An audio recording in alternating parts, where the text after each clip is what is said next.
What's up, guys? Welcome to the Nerd Talk podcast, nerdy talk for nerdy fans. I'm your host, Remington, guys, and we got a special guest in the building. Joining us is author Shaun. Hey guys, how you doing? My name is Shaun. I'm the author. I just released this book. It's called Kokoro. I released it back in April. It has some really solid anime, manga vibes going. So if you're a fan of anime, Dragon Ball Z, Naruto, Japanese mythology kind of mixed into it, it would be right up your alley. So appreciate Now, you having me. how do you pronounce that again? Kokoro. Like Coco, like Kokoro. Right. Okay, Coco Row. I'm writing that down so that I'm not mispronouncing it. You know. Yep. What led you to write Kokoro? Like, what was the big kind of inspiration? I know you said Dragon Ball Z, and it's got a very anime feel to it. So, like, what kind of your main inspiration? Yeah, so I grew up in the 90s. I'm a 90s kid. So I grew up with Dragon Ball as a big inspiration. And just kind of all my life, I wanted to create something. Originally, you kind of shoot for the stars, right? I wanted to create a movie. That wasn't going to happen, right? I'm just a random guy from New Jersey. I'm not going to create a movie. And then I thought, well, I can maybe make a comic book. Well, I'm not that good of a drawer. I'm okay, but I'm not that good. So I thought, what? I do have an idea that's kind of been floating in my head for a long time. I can write it. I can write it down the best I can. And then that's kind of what led me to start the whole writing process. It's crazy. You say, well, I'm just a guy from New Jersey. You realize, like, that's how Kevin Smith started. He was just some guy from New Jersey.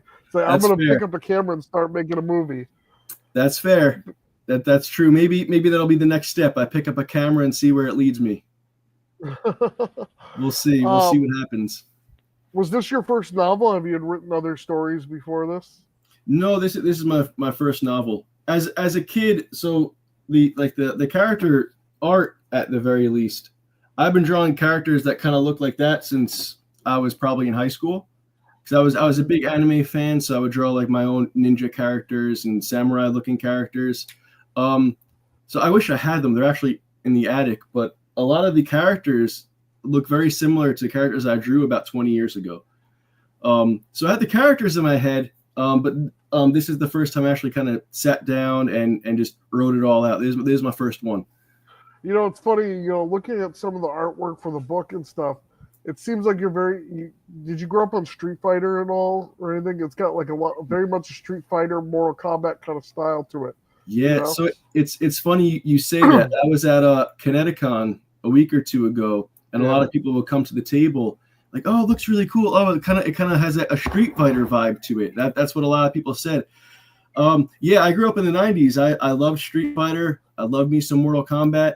I wouldn't say inspiration. I mean, who doesn't kind of get inspiration from those types of games, right? Mm-hmm. So probably in some sort of way, I definitely might have pulled from some of that for sure. It's funny because we just had a guest on earlier today, Aaron Coney. I don't know if you're familiar, but he has a comic book out that's based on Power Rangers. But like you, he grew up in our generation. He said part of the inspiration wasn't just Power Rangers, but Dragon Ball Z, stuff like that. So it's, a lot of us kind of were inspired by very similar things. Like I wrote a book. I have 4 books out, and 2 of my books are very heavily inspired by Dragon Ball Z and Power Rangers. Awesome. I even have one of my promotional arts from the first book I wrote was my character fighting Goku and Goku doing the Kamehameha. And my character doing a fire blast, and they're doing kind of the beam struggle. Oh, that's awesome. So that's like one of my first promo images I released for the book. So it's crazy. All these people that are creative now, the next generation of creatives, all getting inspired from stuff like that. Yeah, exactly. We all, I mean, I would argue 90s was the best time. Yeah. We all kind of grew up in that time period. We were all kind of hit with, like you said, Power Rangers and things like that. So now that we're older, we kind of have the resources available and the time, we're kind of giving our take on those types of things. If you had to pick anything to compare Kokoro to an anime in terms of tones, themes, story, what would it be? What would be the closest thing you would compare it to? The closest thing if I had to compare it to a specific anime, I would choose Inuyasha. Okay, yep. Because there's a lot of it is very heavily Japanese inspired. There's not any like real technology. You'll see some sword fighting, you'll see some martial arts fighting and things of that nature. Characters kind of going on a quest, So I would probably compare it to Inuyasha. Now, there's a very cinematic quality with how your story is written. Do you visualize when you're writing it, like with like, oh, this could be an animation, this could be a movie some days? Yeah, so absolutely. my dream is one day this something happens and I'm lucky enough and fortunate enough and it becomes some kind of an animation movie, an animated TV series. That's like the dream. So as I was writing, I could kind of like you could see it in your head as you're writing, and it's like, oh man, of course maybe I'm biased. I wrote it, but I'm like, oh man, this would be so good. It'd be so good. And then as you're writing, you can actually kind of get a sense of what the character would do. Like you kind of like pick up on their personality, and you can actually see where the story is going. And it's a really cool part of the process. But I would love to see this as an animation or a video game or something. It would be really cool. Now, who are your like top 3 creative heroes? They could be writers, directors, or artists. Who kind of give your main inspiration when you're writing stuff like this? So you would have to give credit to the OG who unfortunately passed away recently, Akira Toriyama. Oh yeah, rest in peace, Akira. Yeah, he's number one. Number 2 would definitely be my editor, who is he's my brother. He's my half brother, so we have a different last name. But my editor, his name is Steve. Phenomenal with poetry. He has a lot of his own poetry books out. He's phenomenal. So he's number 2. And then again, it might sound corny, but my father is my hero. I want it to be just like him when I grow up. I hope to make him proud. That's corny, but it's the truth. Hey, my heroes are very, very out there. I like Stan Lee. I like Walt Disney. I like Steven Spielberg. Yeah. Like those are people who were told you can't do this. Yep. And they did it anyways. Absolutely. So that's like always been like my main inspiration. But these people are putting you down. They say it's not going to happen. It's not going to come out. Do it anyways. Try it out and start small. Yep. You never know. Now, what does success look like for you when it comes to your book? Is it numbers, impact, fan reactions, something else? Like what does success look like? Success, honestly, was doing it, getting it out there, having it published. That was big for me because it took some time and a lot of blood, sweat, and tears, and so it's finally out. So that's a big success. Of course, seeing some fan reaction, like there's a lot of there's nothing better than getting reached out to on Instagram, like, hey, I just read your book, it was awesome, I loved it, gonna recommend it to a friend, something like that. Like that's awesome. And then just 2 weeks ago, we were at Kineticon. My wife and I were at Kineticon. I brought 20 books with me, and we sold out. So that's wow. Yeah, so that was awesome. Pretty cool too. Yeah, that's absolutely amazing. Yeah. What's the biggest obstacle you've had to come to finish Kokoro? Editing for sure. So I wrote this probably a couple of years ago now. It was kind of towards the tail end of the pandemic when I wrote it. And then I got, it was very raw. It was a rough draft. There's a lot of illustrations in there. Those were all first drafts as well. So I would do all the art and I would send it to my friend, and he would do the final drafts that are in the book. He's my illustrator. His name is Mike. Phenomenal. But the editing took a while because once it's out there, it's out there. You want it perfect. You second guess yourself. Well, this sounds better here. This sounds better there. A lot of back and forth. So editing was probably the biggest obstacle for me. Is this? Well, let me get the question right. When you think about legacy, what about this do you want to stand out? What about Kokoro? I think the story, it does take a lot of inspiration from anime and Dragon Ball and things of that nature, but the story is unique. The hero's quest I don't want to give spoilers, but the hero's quest, it's very, I've seen a lot of anime. I haven't seen it before, so at least I believe it's kind of new. It's refreshing. So I would like people to kind of go into, be like, oh yeah, that was pretty refreshing. I haven't seen that done before. This was pretty new to me. As long as people have fun while they're reading it, that's all I can ask for. Okay. And let's dive in a little bit more into the creative process. Sure. How did you approach character development? Are there characters inspired by real people, or is this completely original off the top of your head? So it's funny. The character designs, like I mentioned, I kind of had in my head for a while because I would like to doodle. I had those guys in my head for a while. So I'm originally from New Jersey, and at the time when I wrote it, we were living. Me and my wife were living in Wisconsin. So we happened to be going back to Wisconsin. It's a 2-hour flight. It's funny. My girlfriend lives in Wisconsin. I'm going back and forth right now every couple months to go see her. Yeah. What part? Menominee. Okay. All right. We were in Marshfield, middle of nowhere. Yeah. Absolutely. She's in the middle of nowhere as well. I loved it. It was beautiful. I loved it. But so the flight from New Jersey to Wisconsin was 2 hours. Yeah. Then the car ride from the airport to our apartment was 3 hours. So the drive was longer than the flight, which is crazy. But anyway, we landed. It's dark. It's pitch black. We get in the car. We had a newborn at the time, so my wife and newborn in her backseat sleeping. Mm-hmm. So it's pitch black. There's no lights. It's barely anybody on the road. It's just me. I don't want to turn on the radio. I don't want to wake them up. It's late, right? So it's just me driving and my thoughts for 3 hours. And that whole 3-hour drive, I just let it go. And that's when I came up with most of this story, to the point where when I parked, I didn't even wake them up. I took out my phone. I went to the notes in my phone, and I typed out probably about 15 pages of all the ideas that I had. So that's kind of where the story started. And then when it came to characters, I would say a lot of them are just kind of parts of my own personality, just amplified, obviously, to, times 10.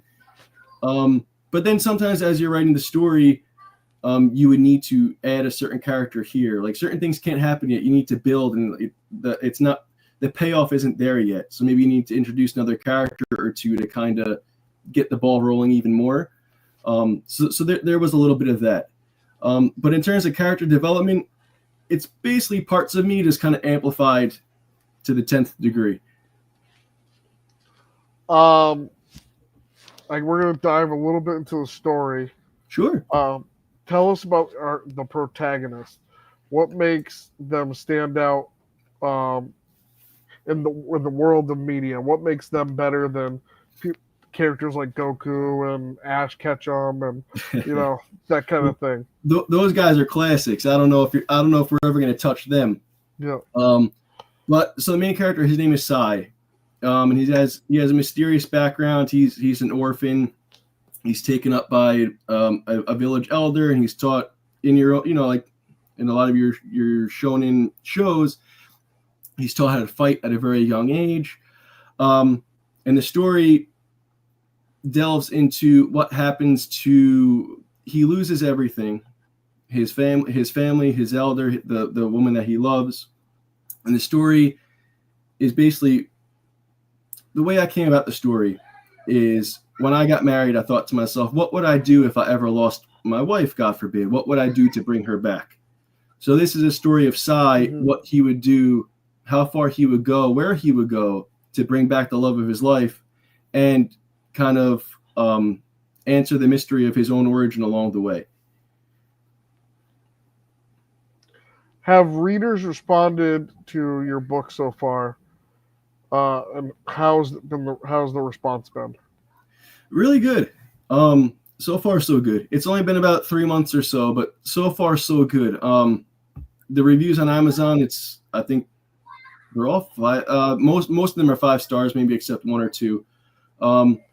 It's nice when I get messages on Instagram, like just yesterday or the day before, somebody messaged me, is like, hey, I got your book a couple weeks ago. I read it twice. I loved it so much I had to read it a second time, and I'm giving it to my friend so he can also read it. So it's been great. I can't ask for much more. People seem to be drawn to it. What's it like seeing people connect with your story the way they do with other fandoms? It's a dream, man. It's a dream come true. People would come up at Kineticon, for example. People would come up to the table. They would look at the cover, and like you say, oh, it reminds me of Street Fighter. It reminds me of my childhood. And they just want to get it and check it out for that reason. Mm-hmm. Oh, lag. I really enjoy it. Oh, there we go. There's a lot of art spread out throughout the book also. So they'll come back, oh, I love your art. It's so detailed. It's so this, it's so that. So honestly, it's just a dream, man. I can't ask for anything better.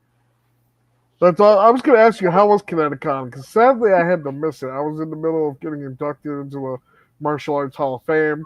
So Ooh, congratulations. I was like, Kineticon or Martial Arts Hall of Fame? You know. I hear you. So hey, congratulations. That's amazing. Appreciate it. What martial arts? Kung Fu. That's incredible. Yeah, thank you. Good for you. Congrats. It was awesome. It probably wasn't as great as the Hall of Fame, but it was thousands of people, man. It was pretty awesome. It was great to see everyone in costumes, and so many costumes. I thought I was a huge anime fan. So many costumes I didn't even recognize, and they look fantastic. So that's how I felt like going to Anime Boston. So I had a friend drag me to Anime Boston, and I was like, man, I thought I was an anime fan and a nerd, man. These people like take it to the whole next level. Yeah. But they're and I would ask a lot of them, hey, did you make it? A lot of them make it from head to toe. It's amazing. Really That's talented cool. People. I had a guy who was on the podcast a couple months ago. He's doing a Power Ranger fan film, and he made the costumes himself, the helmets and everything. Do you know which fan film? I think it's called Dragonheart. It's like based off Power Rangers Megaforce. It's just a newer Power Rangers show. I've seen that. I asked because do you know Unworthy Productions? Yeah, I'm familiar with Unworthy, yeah. They released an episode off topic, but I think it's okay. Power Rangers kind of falls in line. They released an episode. It was called Phantom Psycho Menace. Yep. I was in. So there was a team on that battleship. There was a group of 5 Rangers. They were supposed to turn to the Megaforce Rangers. I was one of those guys. Really? What? Yeah. If you watch it back, it's me. I was Megaforce Black, the cadet. That's awesome. Yeah, man. It was a good time. They're really good guys too. I didn't know you were into the fandom like that, sir. You never brought any of that up. I saved it for today. Yeah, that was a blast. That was a good time. So you dabble a little acting too, along with writing. I try. You know what it is? You only got one life to live, man. I try to do what I can do when I can do it. That's all. So how'd you get hooked up with them? Oh gosh. I've been a fan of theirs for a long time, and they put it out on Instagram. Hey, if you're a fan, send pictures, answer a couple questions, show your profile, things of that nature. And he picked me and 4 other guys, and he chose me as the black cadet. So it was really cool. Did you have to go to a set to go film that, or you just did it from your own? No, it was in upstate New Jersey. It was a nice set. It really looked like a spaceship. Really? Yeah, it was at Palisades. Was it Palisades Mall? I think it was at the Palisades Mall. Somewhere in there was like just a huge like spaceship looking set, and it was perfect. Yeah, that's awesome. It was a great time. Man, I always like how good quality the Unworthy does. His stuff could really be its own show. It could be really absolutely. Part of the franchise. They take that seriously. Yeah, for sure. I mean, I know it's kind of in limbo right now, but if Hasbro or somebody's looking for a team to take over, Unworthy, I think, would be fantastic. It's kind of in limbo. I don't know. They just did that Fortnite deal. I don't know how in limbo it could be. I saw that. That's pretty exciting. And also, Disney's doing the next season, I guess, for Disney Plus. I think it's going to be in London or something this time. Yeah, I saw the casting call for it. Yeah, me too. I thought, oh, that sounds awesome, but London's a little too far. So, well, same thing with Star Wars. When Star Wars was filming episode 7 or something, they were looking for stormtroopers, and I was like, yeah, that would be nice, but they're not filming in the United States, Oh, that's a shame. Yeah, it'll be up your alley, man. You kung fu. I think you'd be a shoo-in. Yeah, not only that, I'm a SAG member, part of the Oh, are you really? Oh, Expo Guild. nice. Yeah, so That is awesome. yeah. See, I'm not. You're not the only writer that's got acting skills too. I was You're just I was just in a movie that just got screened for Michelle Obama and Spike Lee. Oh, wow. Yeah, so That is awesome, man. I'm out there too. That a boy. Good for you. I don't even know if I should be talking about it because the movie's not out yet. Uh-oh.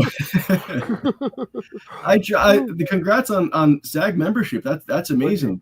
I did like a lot of background things, trying to be just like you, man.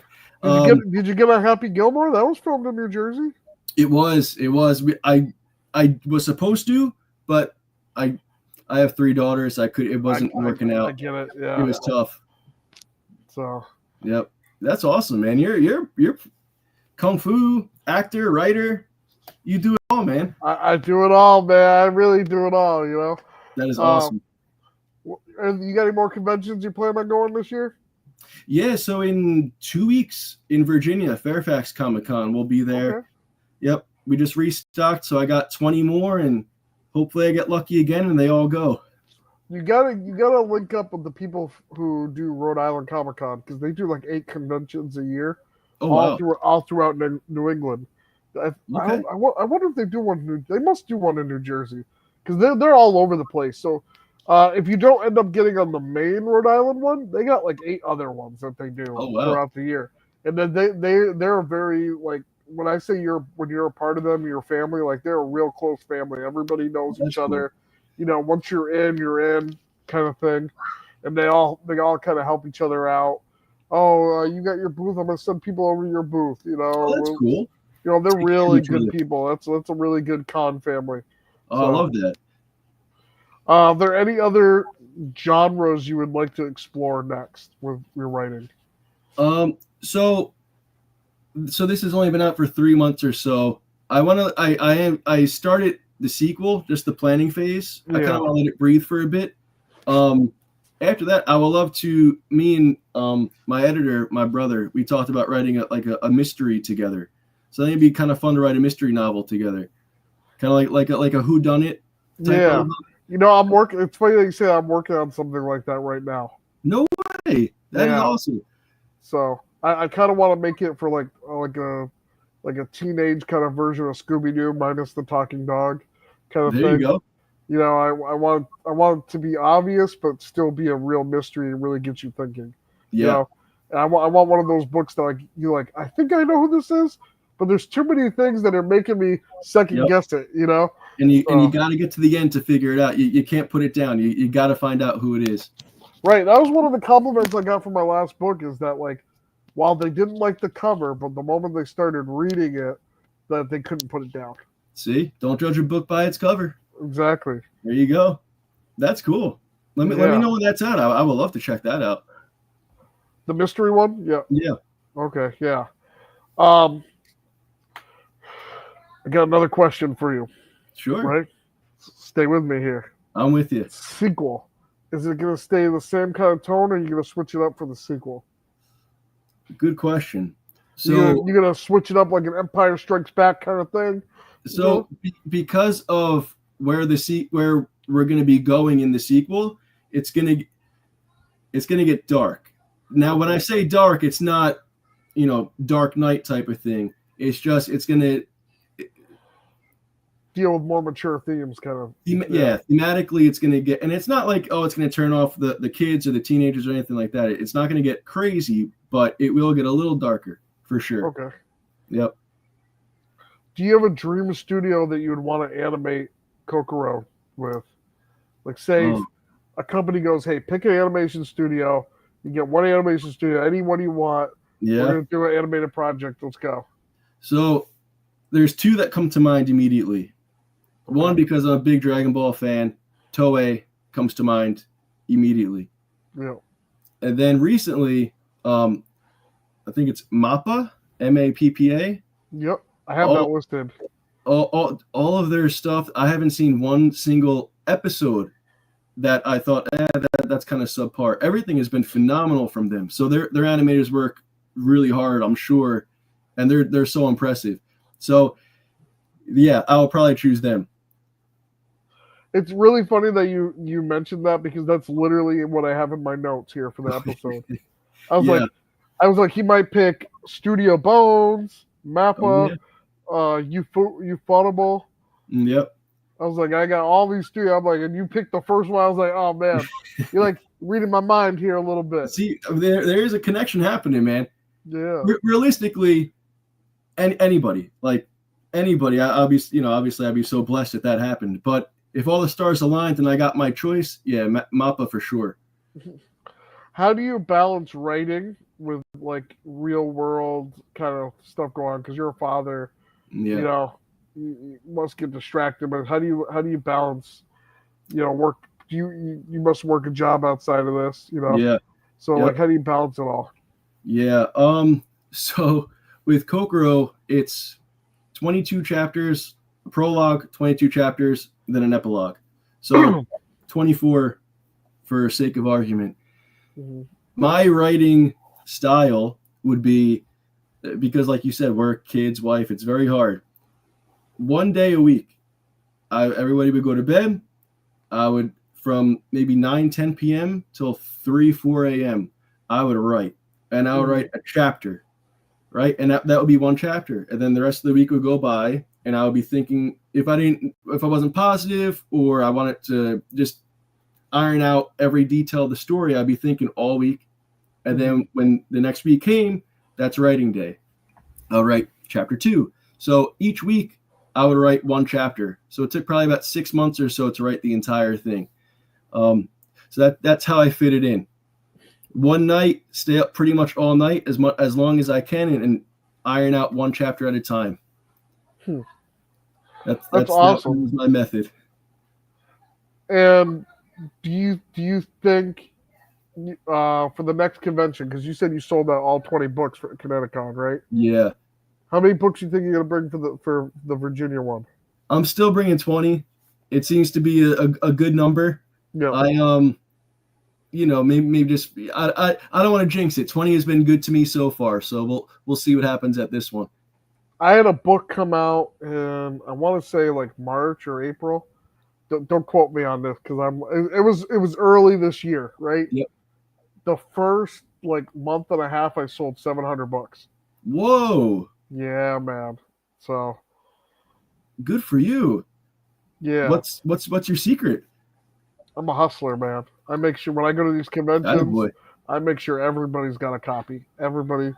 Oh, you're a creator? You might want to read this. Oh, you got a kid? You definitely want to read this, Yeah. Everybody. How many do you bring?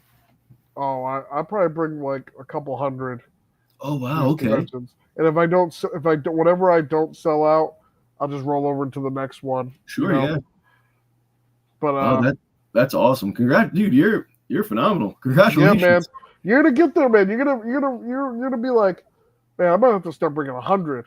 Move your way up from 20 to like slowly 50, but surely, man. We'll get there. How long did it take you to sell those 20? So just the day we were there, just Saturday. I think it was a Friday, Saturday, Sunday convention. We were only there Saturday. We started at 9 and we packed up around 4:30 or so. So I think something like that, yeah. So, see, next time you got to bring 50. You got to bring 20 for one day, 30 for the next day. You got to right. The Fairfax. best thing about being your own entrepreneur is you gotta really like test yourself. You gotta be like, okay, I'm gonna one up this next convention. I brought 20 here. I'm gonna sell 50 this next time. Oh, I sold 50 last time. I'll sell 100, and then you gotta just keep working your way up. So you'll be like, I'm sold out at like 500 of these. That would be amazing. That's the plan. That's the plan. If Fairfax goes well, my next one I do, I'll stick to your plan. I'll bring 50. Absolutely. And you're gonna do well. You have a good book here. You have good artwork with it. It's something a lot of people who have kids in like 90s, especially people who grew up in the 90s and have kids, it's something they can connect with and be like, oh, this is similar to something I grew up with. I want my kid to grow up into this new thing.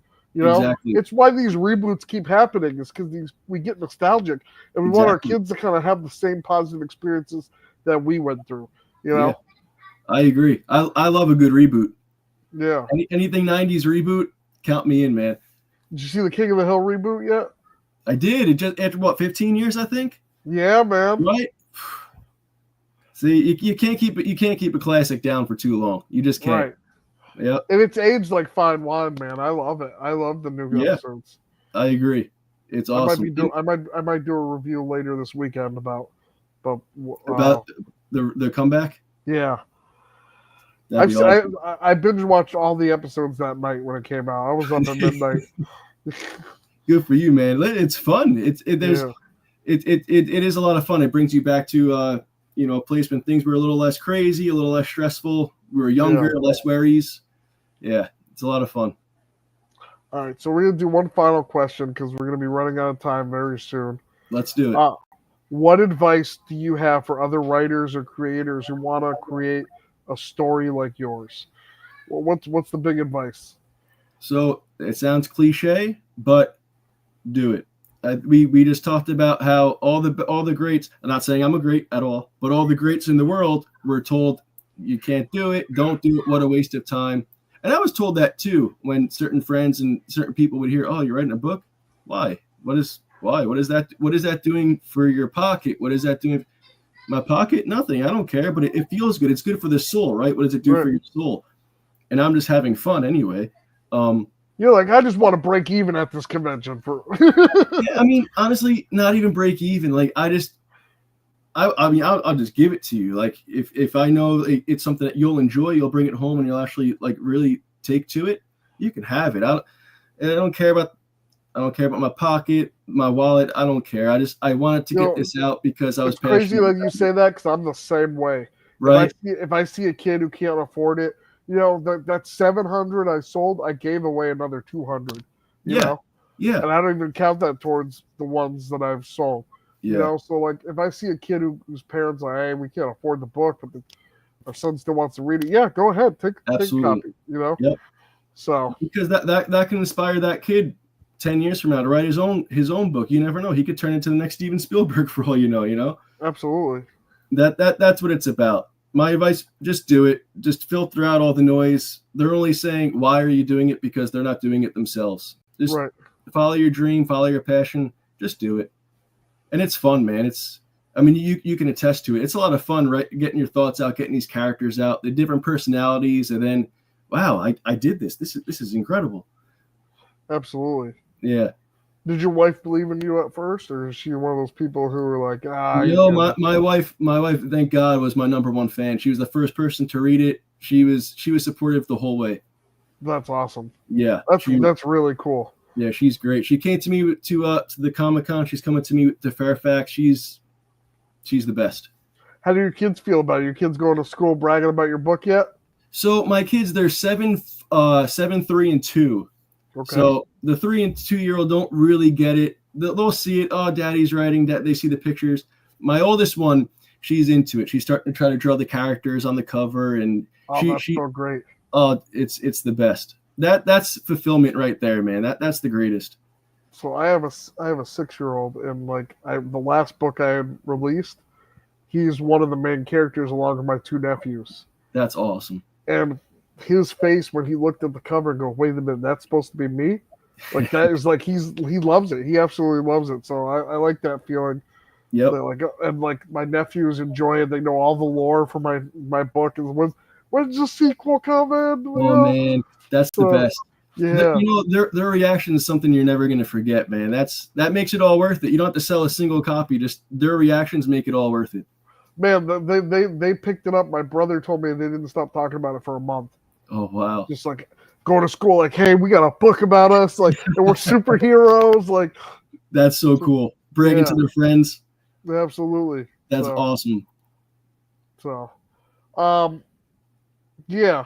So that'll be the end of our show, guys. I know it's such great having Shaun here. That was fun. Maybe we'll have him on again. When his sequel comes out, come over and promote a sequel.